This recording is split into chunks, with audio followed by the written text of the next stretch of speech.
China? What do they even say? What is this Chinese rap music? Sounds like they're just saying ching chang chong. A chance to go watch Made in China. We play ping pong ball Made in China. Hello and welcome to ChinaEconTalk. I'm your host, Jordan Schneider. In the year 2000, President Bill Clinton promised that Chinese attempts at censoring the internet would be just as successful as nailing Jell-O to a wall. But today, China's censorship efforts are reaching out so far that even on Twitter, a service blocked in China, Chinese nationals are pressured to keep quiet. Just last week, China's control of the internet is reaching out so far that, for instance, at Air Moving Device, an anonymous account with just a few thousand followers filled with interesting data visualizations of party politics, tweeted out that, quote, "I will be deleting all my tweets and no longer be tweeting or responding to DMs. All of my tweets were entirely based on personal analysis using publicly available data and did not involve any other individuals. It is not my intention to subvert state or party authority." So, how did it come to this? To discuss, we're joined today by James Griffiths, author of the recently published The Great Firewall of China, How to Build and Control an Alternative Version of the Internet. James, thanks for coming on ChinaEconTalk. Hi, Jordan. Thanks for having me. So what brought you to write this book? What I say when people ask me that question is that I lived in China during what I call kind of the heyday of Weibo and Chinese social media, when there was this real excitement around what the Chinese internet was evolving into, and this feeling that it was potentially evolving into something more free and more transparent, and also something that could hold the government to account in a way that hadn't been done before. You know, in the kind of early days of Weibo as this kind of mass social media platform, you know, you saw things like officials called out for having a watch that was worth several times their salary, or the big one was the high-speed rail crash, which then a lot of people kind of did some citizen reporting into and posted on Weibo, and that you know, that had real effect. And you know, the biggest, I think, real success and the real tangible one that still goes on today is that, you know, a lot of the conversation about air pollution in China today was started on Weibo and was driven by kind of pressure on Weibo. And so there was this real excitement about what the internet was evolving into. And then I witnessed that. And then I also witnessed the kind of unfortunate reality of what it did evolve into, which was something even more controlled and even more cut off from the outside world. And you know, we saw kind of the death of Weibo as a free speech platform. You know, excitement about WeChat didn't really turn into anything in terms of free speech. And as the book kind of recounts, things have basically been, apart from a few kind of vague spikes where it looks like things are getting better for a while, you know, the trend is actually towards more control and, you know, less ability to talk about things online. So before we come back to the present day, one of the really interesting things your book does is give a real arc in terms of just the kind of overall history of what the internet meant to free speech in China. So let's go back to the very beginning. How did the internet come to China, and what did it look like in those very early years? Yeah, I mean, it was pretty rudimentary. You know, these are it's difficult to remember nowadays what it was like to use. I mean, even actually pretty modern dial-up or you know, non-broadband connections, and this was even more rudimentary than that. But so 1987 is when the first email was sent from China, which is kind of a good you know, marker for when the internet. But I mean, it didn't. You want to tell the story of what the email said? So yeah, I mean, the first email was sent by a group of Chinese scientists working with some European colleagues to connect China to the burgeoning global internet. And so in 1987, September 1987, they sent their first email, which said, "Across the Great Wall, we can reach every corner in the world. This is the first electronic mail," because you had to spell it out those days. You couldn't say email. "Supposed to be sent from China into the international scientific networks via computer interconnection."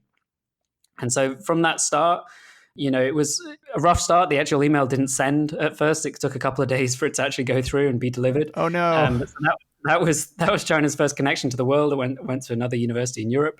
But you know, even after that, it didn't really take off for a few years. You know, by 1994, there are statistics that show there was still only a few thousand people with access to the internet, and you know, but it didn't become commercially available until kind of the end of that decade. But once it did take off, it really took off. I mean, you know, which is a pattern which is common in most countries. But there was this thing called the Year of the Internet in 1997, where there was this, you know, big craze for it, and it was on, you know, there were kind of adverts for internet services and ISPs on buses and you know, billboards in Beijing, and that's kind of when we really saw this flowering of it. Unfortunately, and by 1998, you know, the country was over it, I think. Pretty much, right? Yeah, exactly.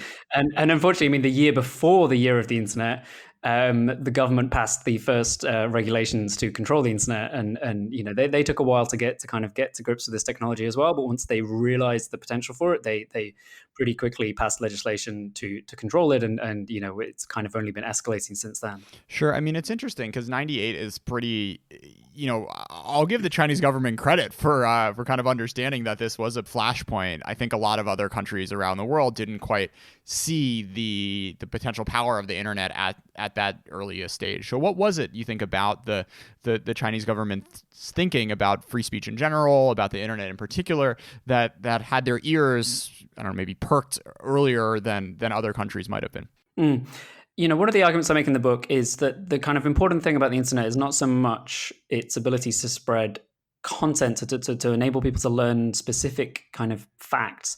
The important thing from a free speech perspective, and especially from a kind of repressive government perspective, is how the internet enables and spreads solidarity. It allows me to connect with a person of a similar political mind, and we can organize online. And I think when you're talking about a government which comes from a mass movement like the Communist Party does, that there is a kind of implicit understanding of that, more so than maybe other governments might have had at the time. This is a government which came to power by a communist revolution, which required massive solidarity and massive kind of spreading of propaganda and of thinking, and uniting people across the whole country. And I think maybe they understood better than others did, well, if people can use the internet to do that, that can potentially be a threat to us. And also, it is definitely important that it comes within, less than a decade since Tiananmen had happened, and there was this mass movement. And I have a quote in the book from one of the Tiananmen protesters who kind of said, look, if we'd had email at the time of Tiananmen, we could have spread the news about what was happening much quicker. And that might have caused a kind of counter uprising in cities outside of Beijing if people had heard what happened. And, and I think just as they understood that, the government understood that, and they thought, well, we need to control this as soon as possible. So that's an interesting take, because in some parts of your book, you have people quoted talking to the contrary, basically talking about, in Iran, for instance, how Twitter and Facebook's role were actually overplayed and people had other means of getting in touch with folks. And there's an interesting way to think about this, where if you have everyone so dependent on the internet, then by being able to kind of like control and meld and, potentially pull the plug, you end up having more power to shape a society than you would otherwise. Yeah, and I think that's definitely true. That there are a couple of studies out there that show that people's engagement in activism online can actually sap their willingness to take part in something on the streets, because they feel like they're taking part, even if actually what they're doing is not really affecting things that much. That's where I would maybe kind of draw a distinction between, kind of posting online in support of something which is more like creating content, and organizing online. The important thing is the ability to organize things which then go to the street and which then affect direct action, rather than just complaining about the government or posting calls for things to happen and then not following up on them. Yeah. The Iran example is a really interesting one, because it was kind of like a reverse Potemkin internet protest, in that a lot of media in the West and a lot of politicians in the West saw this thing that had been invented by the West in a way, that it was people talking about these protests on social media, and a lot of people in the Iranian diaspora or just supporters of this kind of action in the West talking about it on Twitter, which made it hugely popular on Twitter. And some of those people were sharing information from within Iran that was sent to them in another way. But the penetration in Iran on Twitter was like minuscule, and there were hardly any users on it. And they were organizing, they were talking about these protests in a completely different way. And the idea that they were driven by Twitter was then kind of first propagated and then kind of exaggerated by people in the West.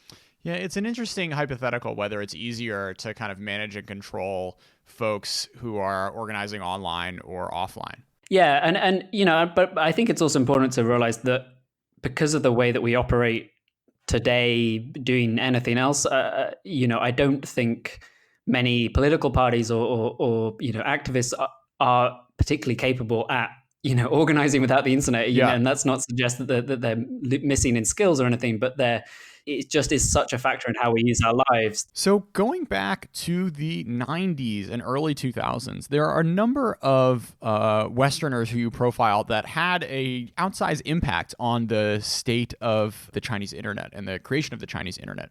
So you want to talk about a few of these folks who helped connect Dharamsala to the world or helped set up Chinese IT backbone? Yeah, so kind of one of the really interesting things I found in the reporting of the book is that there's this kind of simultaneous connection of China, of Greater China, to the internet. And then also at the same time, there was these activists, Tibetan and US technologists who were working in Dharamsala, which is where the exiled Tibetan community and the Dalai Lama live. And they were working to connect Dharamsala to the internet. And Dharamsala, as a place in very, very rural India, it was actually connected to the internet incredibly early, while a lot of the country still didn't have internet access. And so, the guy I talk about with Dharamsala is this US technologist called Dan Haig, and he, was part of this team that they went out there, and he had a kind of connection to Tibet through both as a kind of student, and he visited there as a tourist kind of backpacker, and then he realized there was this desire for connections, and there was this very basic line that was set up through an Indian service, and that had this, and they needed to upgrade it, and they flew into Delhi with spools of cable and modems and stuff, and they trekked out to Dharamsala, which it's still fairly out of the way even today. It's a couple of flights, and then there's a bus. This is in the 90s. It was even more difficult. And so they get there, and he told me this great story about that. Actually, one of the most horrific things they found was the Tibetans were fully on board with this, and then the thing that really freaked them out was the kind of Indian health and safety standards at the time. He told the story of they were in the bank and they saw this kind of cable, naked power cable leading out of a bank machine, and then going straight up out of the window and straight into the pylon with no kind of earthing cable or protections on it at all. And this is just freaking these guys out so much. They spend their lives building safe systems. They got Dharamsala connected to the internet very, very early for the type of community it was. And that had a real effect. I mean, I was talking about solidarity, and that, had a real effect in kind of building or not so much in building the Tibetan diaspora up in terms of an activism sense, but in connecting what existed in the West, which was this quite active Tibetan diaspora movement, in terms of activism and campaign on behalf of Tibet. But what was bizarre is they were somewhat disconnected from the actual Tibetan leadership and the government in exile and the Dalai Lama, because they were all in rural Tibet, and it was hugely expensive to call them. It was difficult to send faxes. And so by connecting Dharamsala up to the internet, that really, brought the entire kind of global community together. And so at the same time as this is happening across the Himalayas, you have the kind of burgeoning internet in China, which ironically was also built largely by American technologists and engineers. I mean, Chinese engineers had a huge role in it, but at that time in history, the leading experts in building domestic internets were Americans, And so there was a couple of guys who was working there. Sprint had a big contract at the time, and one of the people I profile is this man called Michael Robinson, who just happened to be living in China at the time. He was teaching, as kind of many Americans have come through China as teachers, and he saw that there were internet accounts being offered that you could go down to the government office and sign up for them, and he went and he signed his school up for it, and he kind of poked around, and he was like, oh God, this is set up so terribly, and he just sent off an email to the person at the other end of this ISP and said, you've misconfigured, X system, please change the setting to this, just thinking to get his own internet system to work better. And in the end, he got offered a job because they're like, oh my God, we've got a capable, trained internet expert in China. Let's give him a job. Did he speak Chinese back then? That's a good question. I don't honestly know. I don't remember asking. I don't think I ever asked him if he spoke Chinese when he first got that job. Okay. Because he was working as an English teacher, so that's not necessary. He won't necessarily have had to have spoken Chinese. Yeah, I remember. Well, regardless, he probably his IT Chinese was probably not super top notch. Though then again, then again, it's not. It's these are the sorts of things where actually technical experts can really have an impact through even around technology barrier, even around language barriers, I imagine. Mm. Yeah, and he was instrumental in working with Sprint at the time to set up these backbones that powered the internet across the country, and then setting a pattern that basically has continued to this day. Really is that Sprint kind of was successful and, was popular with the Chinese government, and they provided these great service. And then quickly they got undercut by a Chinese company and were replaced. And the government was much more happy to have a Chinese company do this job instead. Sprint. So one of the interesting things in your book is this exploration of how dissident strategies evolved over time. So I learned in particular and thought was interesting the story of Li Hongquan and Da Cao. So what was going on with him and his internet spam subversive mailing list? Yeah, I mean, it seems crazy nowadays that you could have a subversive mailing list, let alone in China. So Li Hongquan was a kind of activist. He was involved in the Tiananmen movement, and he was kind of one of many, young idealistic Chinese people who kind of moved overseas following Tiananmen in the 90s. And he kind of found himself in New York, and he got involved with the exiled movement there, started kind of thinking of a way to get information back into China and to spread, news that was being censored, and then also kind of political criticism of the government. He worked with a couple of other groups, and eventually he launched his own, magazine. I guess they would always call it. So Da Cao, which or in English it was always called VIP Reference. Big reference is the literal translation. VIP Reference isn't as snappy. But the thing they struck on was that even though a lot of websites were being censored and the Great Firewall really was kind of building up at this time, the technology being used to do it wasn't as sophisticated as what we have today. That there were IP addresses and domain names were blocked, but there wasn't the kind of deep packet inspection, and there wasn't the kind of AI technology in there to really detect content. So they started collecting email addresses. They'd go on university websites, and he was telling me that a lot of universities at the time, you could just go on their server and you could very easily find a database that had every single email address that was on that server. and so they would gather thousands and thousands of emails. And then they would just send this newsletter full of banned news and criticism of the government. They just send it to thousands of people in China, and that was both a strategy in terms of spreading it and getting it as far as possible, but it also gave people plausible deniability that because it was being spammed into everyone's things, and they tell people don't forward this, don't kind of do anything that makes it look like you endorse it. It's just spam, so you read it and then you don't do anything with it. The kind of idea of this, of all of a sudden, you're some grad student looking up physics papers online, and then this shows up in your inbox, it must have just been a real surprise, shock. I don't know what I would make of it if I was in that mindset at the time. So could you talk a little bit about the impact it had or didn't have? Yeah, I mean, I think nowadays we're kind of so cynical that we wouldn't really be impressed by it, and we probably dismiss it even if it was saying something true. Yeah, but, I mean, Kyrie Irving, I'm sure he got convinced that the Earth is flat from this sort of email address. But shout out to NBA jokes here on ChinaEconTalk. Anyways, excuse me, James. Please. So yeah, I mean, the impact of Dakka was very big.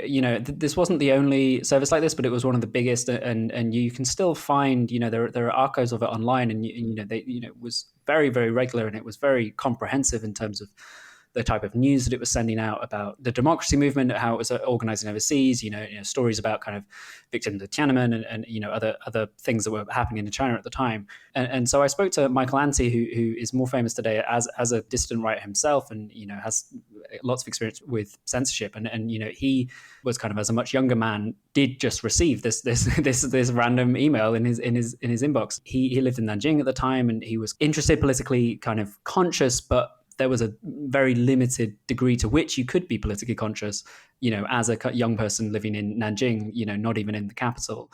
And he described it as, really, really eye-opening, and that you used to kind of be really excited when you would see a new copy of Dakka in your inbox. And I think it's very, very difficult for us to appreciate today how revelatory that could be. We're living in a society where not only do you not really know dissident thought or criticism of the government, but you don't have that great of an idea of just what the government is doing. The Chinese propaganda system is much, much more sophisticated now, and much more kind of, I wouldn't really use the word transparent, but more like there's it's easier to get knowledge. It wasn't. Yeah, it's just the internet. You can, if you want to look up stuff, you can. I mean, right now we have like the propaganda app where you have to log in every day and like see what the Chinese government is doing. So I think it's just it's a different media era, right? And you had radio, you had TV, you had books if you really wanted to read. It's this very sci-fi, this very Black Mirror type story of this kind of like subversive email just sneaking into your inbox unawares. Yeah, and I mean, there was also, I found a great article from the time as well that quoted this policeman in Shanghai who got it and was incredibly upset by it, and described it as, I think he described it as spiritual pollution, and was really offended to get this subversive email in his inbox. Sure. So not everyone was happy, but they did all kind of recognize it, and unfortunately for Li Hongguan and the system, they the censors kind of recognized what it was as well, and started kind of trying to block it. I remember even not that long ago, I mean probably even a decade ago, that spam was still relatively a real problem, and now it isn't. It just goes into a different folder, and you largely don't see it unless you have a kind of really crappy work server that doesn't do it properly. Yeah. And so with the same technology, they started to filter this stuff out, and unfortunately, when you're trying to talk about banned topics, that does give the authorities pretty obvious keywords as to what they're trying to block. And they tried various ways of getting around this. There was they would like break up all of the text so that there was only one word on each line and one character on each line, so that there weren't characters together, and then that kind of broke up a lot of maybe the banned words, and try and do it that way. And there was a while when they would be sent out as images, but obviously that this is much earlier internet, so that has its own issues in terms of bandwidth and delivering into people's inboxes. And as you kind of get towards the start of the 2000s, this is becoming much less of an effective tactic. You do say, which I thought was a line I really liked in your book, is that ironically, Chinese is a language perfectly suited to getting around keyword filters, whereas English would soon descend into nonsense by trying to replace words with homonyms. There are thousands of potential Chinese characters to choose from that obscure meaning but preserve the sounds of a word. So, this cat and mouse game, I think, is much more kind of creative and interesting to watch in Mandarin than it would be in English. Yeah, I mean, can you imagine? It would just, it would be leet speak, I guess. Replacing letters with numbers if we tried to do it in English. But you can only go so far. Yeah, that's the thing. Yeah, you'd run out so quickly. Yeah. Well, I won't repeat the most famous homonym, most famous substitution on your podcast, but there are lots and lots of substitutions that you can make that people can still kind of get the gist of. So we're in the late 90s, early 2000s, and Tom Friedman, the much reviled New York Times op-ed writer and big think person, arguably does the greatest thing of his lifetime in confronting Jiang Zemin about the New York Times. So he asked this question to Jiang Zemin, saying like, what's your deal with blocking the New York Times? And Jiang Zemin responds, you raised a very specific issue with the New York Times website in particular, and I cannot answer that question. But if you ask my view of the New York Times, my answer is that it is a very good paper. So what happens after this? I mean, the New York Times got unblocked. Unbelievable. It's unbelievable. I mean, everything about the story is unbelievable. Not only can you imagine the New York Times being allowed to sit down with the Chinese president in this day and age, and be able to ask combative questions. That's unbelievable to begin with. And then him kind of taking them into consideration and then deciding, actually, yeah, we should unblock this paper. I mean, it's crazy. And it just, it does kind of show, it just shows how far we've come since the Jiang Zemin era. It was totally shocking. And it was clear. I mean, this would not have happened in its own right had this moment not transpired, I'm sure. No, yeah, I mean, I'm sure some of it was also to show that, I'm sure they were pretty keen for people to actually be able to see the Jiang Zemin interview and see, how important we are on the global stage. But, it was really remarkable. And so how long did this last? I mean, the New York Times had and still has a fantastic Chinese language website where a ton of articles are translated every day into wonderful Chinese, which is a great learning material if you want English, Chinese side by side. But when did the game end for them on the mainland? Yeah, so it was a New York Times Pulitzer winner, Tom Friedman, who got them unblocked, and then it was a New York Times Pulitzer winner, Dave Barboza, who got them blocked again in 2012 when he wrote about the hidden fortune that the family of Wen Jiabao had, and that other officials had this secret family money that there isn't necessarily a good explanation for. Not a bad run, I must say, when it comes to the lifespan of these sorts of things. Yeah, and it often can seem really, really bizarre from the outside what gets you blocked, because there is a sophistication to the firewall. things can be blocked at an individual URL level. So you can block a specific story, and it's very difficult to kind of see into the black box and decide, you see what gets the website blocked, what gets the publication blocked, rather than what gets a specific story blocked. And sometimes the blocks last for a week around a sensitive event, and sometimes they last forever. Yeah, well, we'll see what this episode does to ChinaEconTalk, but fingers crossed. So today's podcast is sponsored by the University of San Francisco. You know what's cool? Grad school. And not those sorts of grad schools when you finish with lots of debt and not a lot of employability, but a grad school where you learn a skill set that gives you six-figure jobs at employers with rock climbing gyms and free mango lychee smoothies. At USF's Masters in Applied Economics, in 2 years, you'll get the economics and data science training to work at top tech firms and policy bodies. Plus, for those non-US students out there, this program is designated STEM, so you can keep working in the US for 3 years after you graduate with no visa issues. To learn more and get a free application waiver, go to usfca.edu/Jordan. Now accepting applications for this fall. So you do a very good job of covering the Google arc in China in this book, but I thought what was most interesting to me did the kind of moral calculus, over the different points of the life cycle in Google in China. And we've done a few shows on this in the past, but some of the interesting reporting that you had was Eric Schmidt talking about how, quote, we did an evil scale and decided not to serve at all was worse evil. And Larry Page saying that nobody actually believes us, but we very strongly made these decisions on what we thought were the best interests of humanity and the Chinese people. So Google has gotten, has received a lot of criticism over the past 15, 20 years for their engagement and, desire to work and really succeed in the Chinese market, with Congress people in 2006 comparing what they're doing to IBM working in Nazi Germany. But I'm curious, to what extent do you think this criticism is fair, justified, and how much kind of moral responsibility you put on these American tech companies when working in the Chinese market? Yeah, I mean, well, the first thing I would say is that, it's very convenient that the thing that happens to be the most ethical is also the thing that benefits Google's bottom line. But, it's an interesting topic. I think, with the recent reporting about Google, I mean, the fantastic reporting that The Intercept and Ryan Gallagher did about Dragonfly, and, the kind of pressure on that seems to have, killed that project.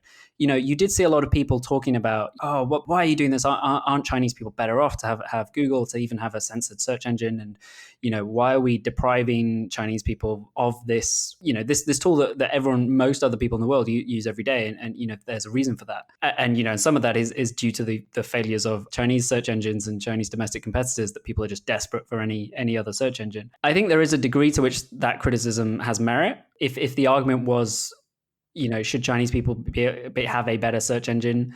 I think everyone agrees that they should. The kind of difficulty is that when companies make these compromises in China, it doesn't just affect China. Google admitted when they pulled out of the country the first time round, their presence in China was being used against them by other countries as a reason to say, do these kind of things for us.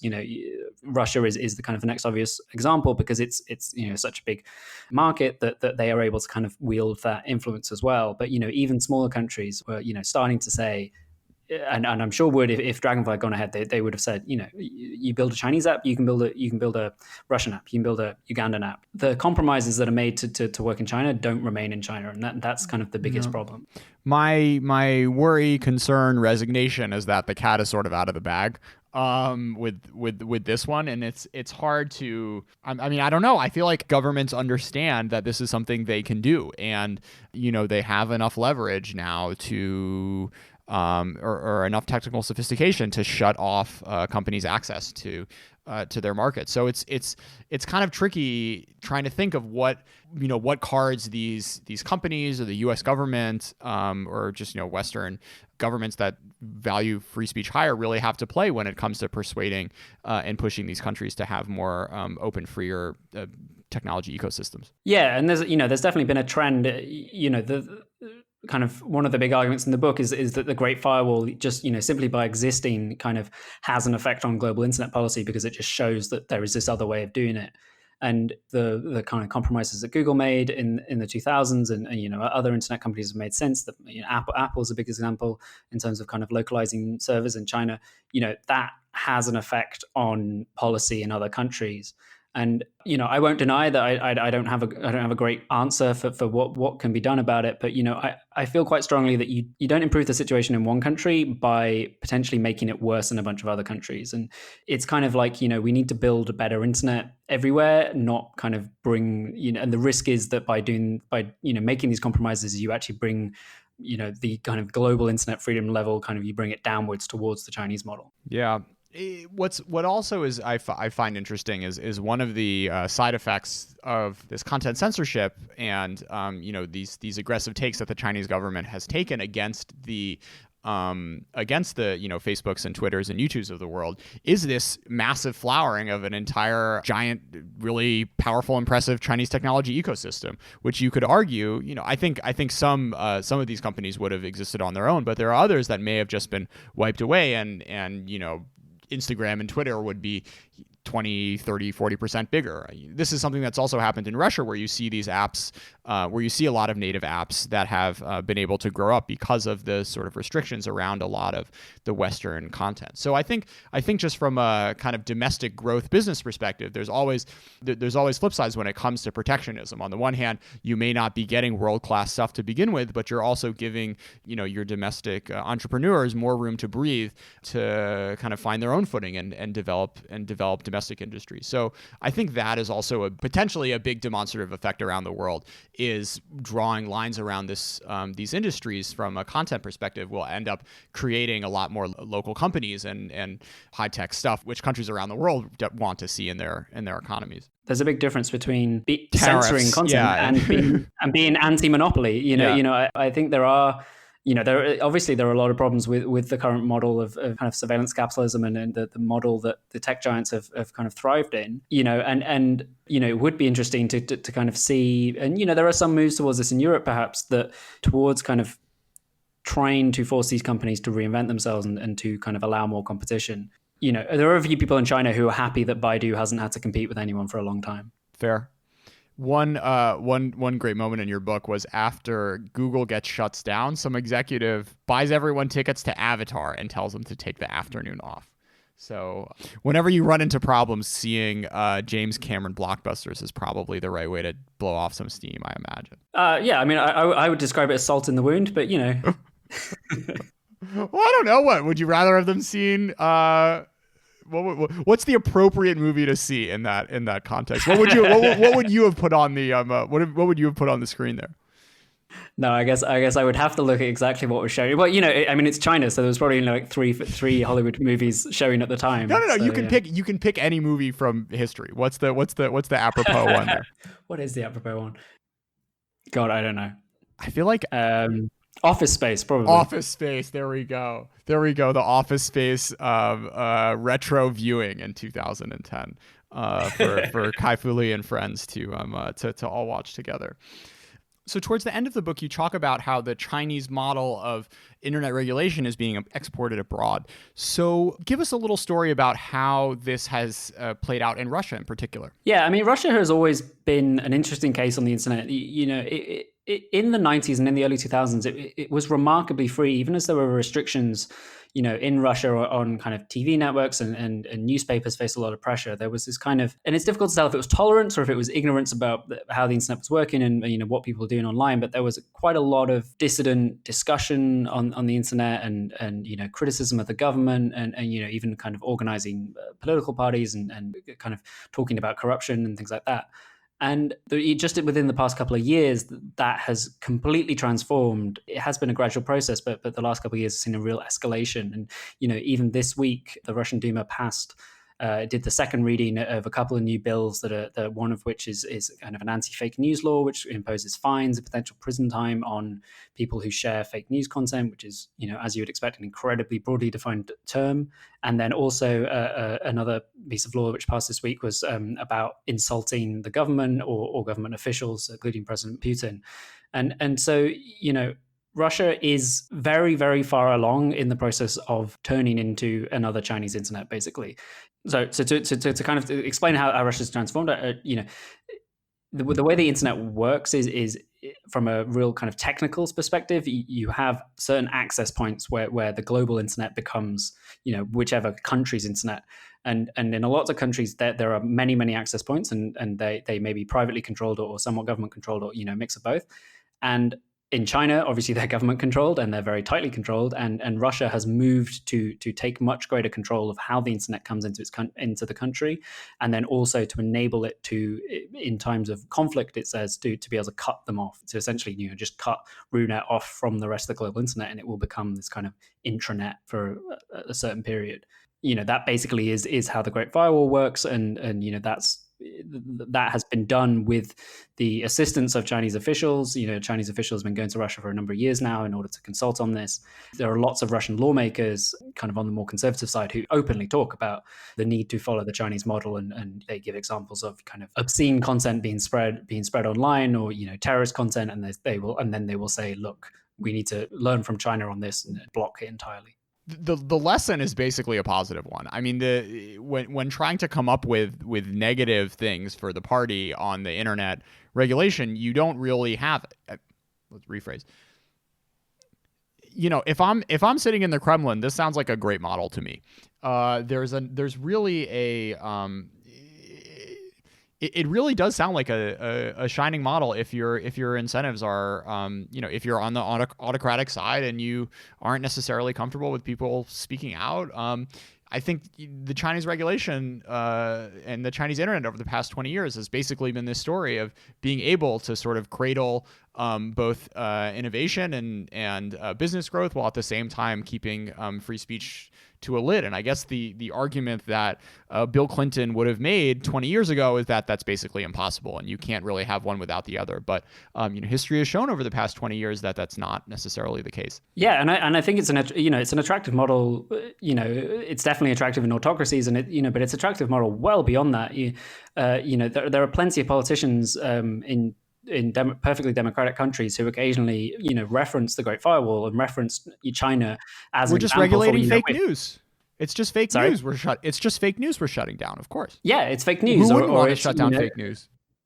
Yeah, or it's terrorists. It's terrorists organizing on this encrypted messaging platform, which we obviously then need to access in order to stop this. And unfortunately, part of living in a democracy and promoting free speech is that you kind of have to tolerate a great deal of stuff that you don't like, and China doesn't, and there's a lot of people who are jealous about that.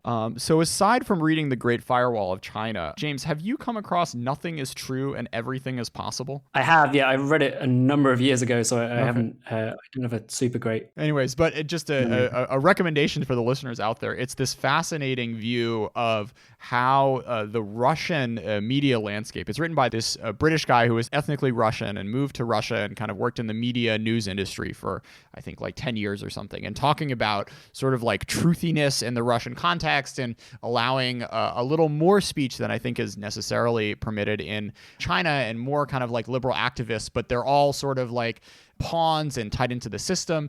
It's this fascinating kind of alternate reality of what the Chinese media landscape could have looked like had, I think there'd been more power centers. I'm not sure why Russia evolved in a different way. I mean, obviously, like the Soviet Union fell, and there's some the rise of autocracy is back in Russia, but it's a really interesting contrast between what you see in the Chinese media landscape and the Russian one. So recommend folks to check that one out. One of the kind of, just from a observing propaganda perspective, one of the interesting things over the years has been China's struggle to make propaganda that anyone wants to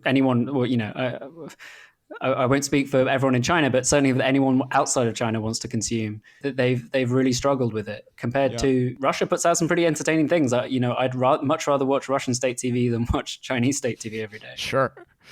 Yeah, no, they definitely seem like a lot looser, a lot, no holds barred, anything goes, funnier for sure.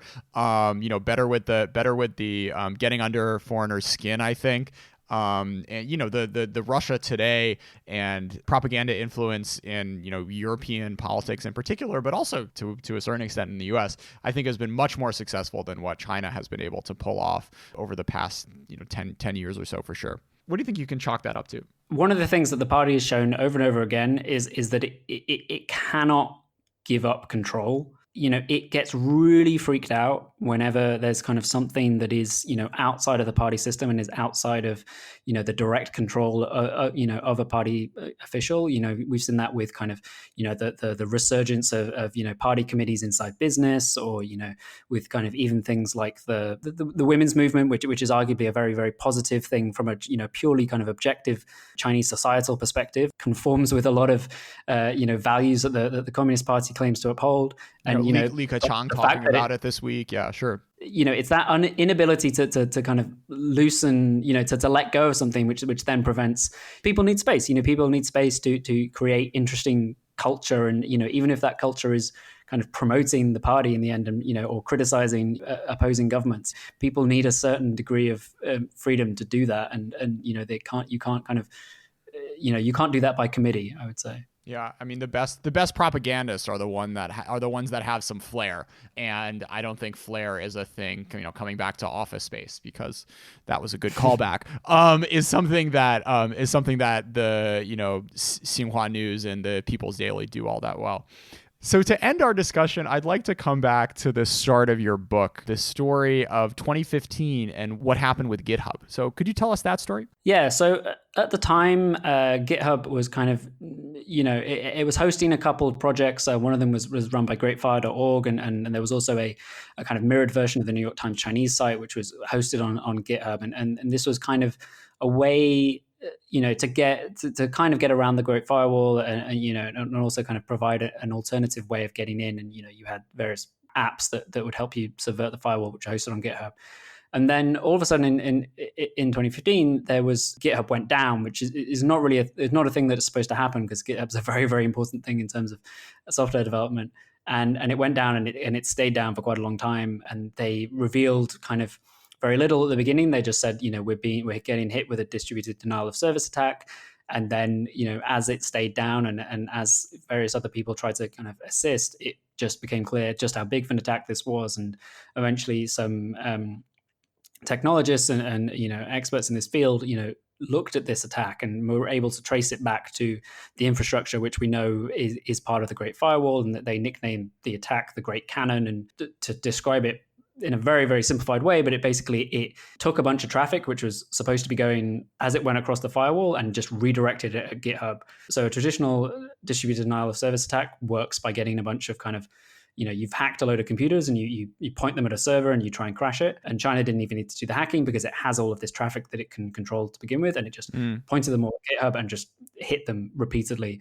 And it was very, very effective in terms of getting GitHub down. It arguably did not achieve its goal of kind of removing this thing, because GitHub was very kind of clear about not wanting to delete this content, but it certainly sent a message, and it did a lot of damage to greatfire.org's servers, and they were lucky that I think in the end it didn't cost them the money it should have done, because their hosting providers were generous, but it could have cost them a lot of money. What I see that as, and the reason I decided to focus on it, especially at the beginning of the book, is that I see that as something of a turning point. You talked at the beginning of the podcast about this recent kind of trend of Chinese activists and even just Chinese people on Twitter suddenly disappearing and or shutting their accounts because they're getting pressure from China or from within the country, or they're just worried about seeing other people get pressure, and that these spaces where speech or criticism is tolerated are growing ever smaller. And I see the attack on GitHub as kind of a turning point of how we got there. That in the past, the censors used to be much more focused on what happened within China, and in recent years they've fixed the problem in China, as it were, and they've started paying much more attention to what's happening overseas. And we saw that both with GitHub, with a lot of hacking which has been tied to Chinese state actors, with this recent kind of purge almost of Chinese Twitter users, and then also with things like the pressure on airlines to stop referring to Taiwan as a country, or Sure. And other things like that. That this Chinese-style political correctness, for lack of a better term, is spreading beyond the firewall. James, thanks for being a part of ChinaEconTalk.